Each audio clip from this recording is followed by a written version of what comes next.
Bose was not desperate for marriage. She was careful. She prayed. She waited. She told herself, I will never marry the wrong man. But the man she trusted the most was the one who deceived her the deepest. What Jida said on their wedding night was something Bose would never forget for the rest of her life. Bose met Jida in church. He was not loud, but people respected him. When he prayed, everywhere would go silent. When he spoke, it sounded deep. He looked like a man who truly knew God. That was what attracted Bose. One Sunday, after service, Jida walked up to her and said, God has been laying you in my heart. Bose was shocked, but also happy. She had been praying for a godly man, and now one was standing right in front of her. Everything started slowly, respectfully, carefully. And that was how she fell. Jida did everything right. He called to pray. He reminded her of scriptures. He spoke about purpose.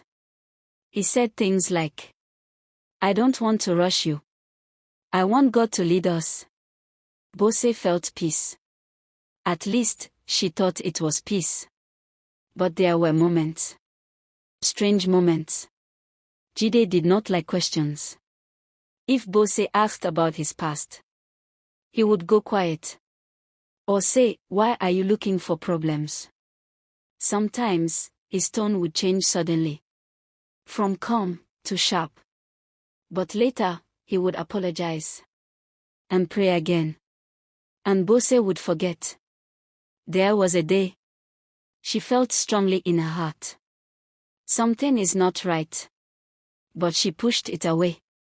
Because she didn't want to lose him. That was her mistake. The wedding was big. Beautiful. Everyone came. They danced. They smiled.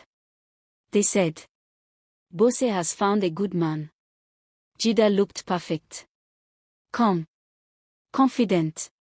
Spiritual. As Bose walked down the aisle, she was crying. Not from fear, but from joy. She whispered, Thank you, Lord. But heaven was quiet. No warning. No sign. Just silence. And that silence would cost her everything. That night, the room was quiet. Soft light. Bose sat on the bed, smiling shyly. This was the beginning of her forever. Or so she thought. Jida walked in, closed the door, and everything changed. He didn't smile. He didn't speak gently. He didn't look at her the same way. Bose felt it immediately. That strange feeling again. But this time, stronger. She tried to talk. Are you okay? Jida didn't answer. He walked past her. Opened the fridge. Bose watched quietly. Confused. He brought out a cold, chilled beer. Opened it. And drank it like nothing was wrong. She blinked. Slowly. This was the same man who always said, I don't take anything that will affect my spiritual life. But before she could even process that, Jida reached into his pocket, brought out a cigarette, and lit it. Bose froze. Her body went cold. She stared at him. Shock written all over her face. This was not Jida. This could not be Jida. The man who used to lead long prayers was now sitting in front of her, drinking and smoking. The room suddenly felt heavy, unfamiliar, uncomfortable. She tried to speak. Jida, what is this?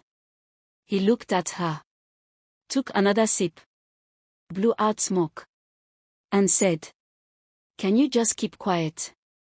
Her heart dropped. That was not irritation. That was disrespect. She forced a small smile, thinking maybe this was stress or tiredness. But then he said, "Don't bring that your church girl behavior here." Her chest tightened. What was happening? And then he laughed. A dry, cold, unfamiliar laugh. And said, "You really believed everything, right? All those prayers, all those things I was doing. I just wanted you to marry me." Bose could not move. She could not speak. It felt like her ears were ringing. The man she respected, the man she trusted, was sitting in front of her like a stranger. She whispered, "What do you mean?" Jida looked at her and said, "I'm not that spiritual. I just knew that's what you like." That moment broke something inside her. Everything became clear. The fake patience. The avoided questions. The sudden anger. It all made sense. She didn't miss the signs. She ignored them. That night, Bose turned away and cried silently, right beside the man she just married. What did Bose do next? Watch out for episode 2.